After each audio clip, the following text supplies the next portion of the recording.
Hi, I'm John Fairfax, and I'm here today to kick off a little mini series of videos all about one particular very special cheese. Right, and this series is Stilton, a history, with me, John Fairfax. Now, as I said, this is going to be a sort of a mini series, so this first video is mostly me talking about the early history of Stilton, the cheese. Where did it come from? And in my next couple of videos, I'll go into the present situation of Stilton and a comparison, a little taste test, if you will, hopefully, of the different kinds of Stilton you can get. Now, for those of you that don't know, Stilton is, well, it's an English cheese. It can be crumbly, can be creamy, but it's blue usually. There is a white Stilton, but generally when you hear Stilton you think of those deep blue-green veins and that lovely sharpness. Now, where did it come from? Now, there's a little bit of controversy here. All signs point to, unsurprisingly, a little village called Stilton. Now, the question is, was it made there, or was it just sold there? Now, we know, right, that this bloke called Cooper Thornhill, who was the landlord of the Bell Inn, the sort of major inn in this little village of Stilton, was selling a cheese from around 1730. And obviously people are going to call that Stilton cheese, cheese from Stilton. And the reason this was such a big thing was this village was nicely on the route back then between London and places up north. And so he got a fair bit of trade. Now people thought, oh well, he just sold it, he was getting it from somewhere else. Because in around 1743 or so, he made a little arrangement with this cheesemaker up, a bit further up north in Leicestershire. She was called Frances Paulet, and she lived in a little village, we think it's Wyndham, near Melton Mowbray, famous for its pork pies. And he was getting a load of cheese from her and selling it. So they think, well, maybe that's what he was doing back then as well. But we don't know that, because sources suggest that back in the sort of early 1720s there was cheese from Stilton and it was famous.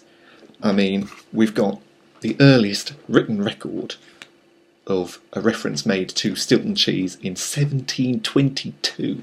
A guy named William Stukely, in his Itinerarium Curiosum, mentions Stilton, or Stickleton, the place, is famous for cheese, which would be thought equal to Parmesan were it not too near us. A little bit of cynicism there, I like it, about the novelty value of Parmesan being this exotic foreign cheese. And Parmesan seems to have been quite highly regarded, as the second reference to Stilton suggests. This is Daniel Defoe, might have heard of him, from his A Tour Through the Whole Island of Great Britain. This was 1724, so just 2 years later, and he wrote about the tour, as the title suggests, around the whole of Great Britain. And he mentions Stilton, a town famous for cheese, which is called our English Parmesan. There you go again. Now, did he just nick that off of William Stukely? Or was it a well-known expression? Hard to know. But he describes this cheese as being brought to the table with the mites or maggots round it, so thick that they bring a spoon with them for you to eat the mites with as you do the cheese. Doesn't sound like how I'd want my Stilton served today. And you do still get, there's a couple of these odd cheeses out there that you get the mites, that they jump out and you're supposed to eat them as well, but in this day and age people aren't quite so keen on that idea, that bit of extra protein. But apparently that's how Daniel Defoe had his Stilton back in 1724. Now, our nicest bit of evidence is from Richard Bradley, who wrote a general treatise of husbandry and gardening. This was in 1726, so just 2 years later again. And he has this little exchange with this other bloke who's written to him, and he talks about all sorts of things. Nice little thing actually. He talks about bees, he talks about flowers and trees and the weather. But most importantly for us, he talks about cheese. And he talks about the famous Stilton cheese, which all that taste it allow to be superior to every other cheese, either foreign or English make. And this sort of cheese, in his opinion, is far before the cheddar or other rich cheeses. High praise indeed. But before we get too excited, he also includes a recipe for Stilton, how to make it. Now, what's interesting is that it doesn't seem that similar, although it doesn't go into too many specifics, to what we think of as Stilton today. No mention of the blue veins, the mould, and it's also pressed, which modern Stilton isn't. In fact, it seems to be more like a harder sort of cream cheese, which isn't really what we think of as Stilton today. Now, it's probably a case that it's just sort of evolved over time. As with a lot of things, what we think of as being today wouldn't have been exactly the same, 300 odd years ago. But it's a slow evolution, and that's as far back as we can trace the history of a cheese being referred to as Stilton.